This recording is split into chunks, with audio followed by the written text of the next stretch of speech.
asalaamaaleykum tey jàngat bi dañ koy def ci loo xam ne li ko ëpp solo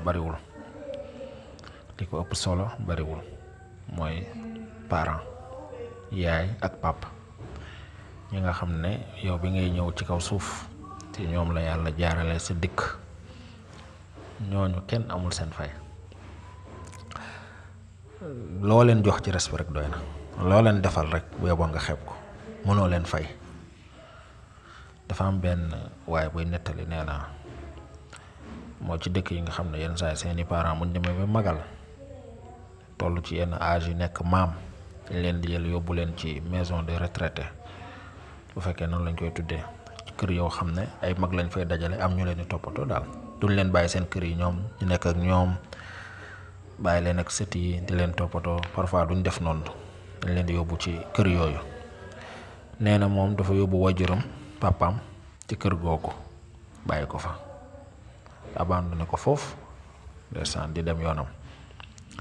nee na muy ñibbi mu dem ba ci yoon bi fekk mi ngi ci benn bis xelam daal dina yar ci benn mbir boo xam ne ba muy nekk xale di def 4e seen maître daf leen joxoon benn exercice nee nañu récupérer benn livre.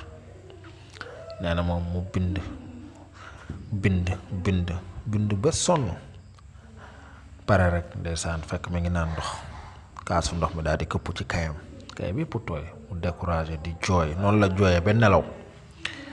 nee na bi mu yeewoo li mu njëkk a gis mooy daa gis papaam te papa ji jàngul de mais papa ji di bindaat jëlaat beneen kaye bu bees ndeysaan di bind moom li mu doon bind noonu. papa ji jàngul mënul sax bind mais da doon jéem a dessiner noonu nga koy tuddee parce que mënul bind da doon dessiner bind yi ma gis ci livre bi rek ndax yërëm doomam te ko ci jéem a jàppale.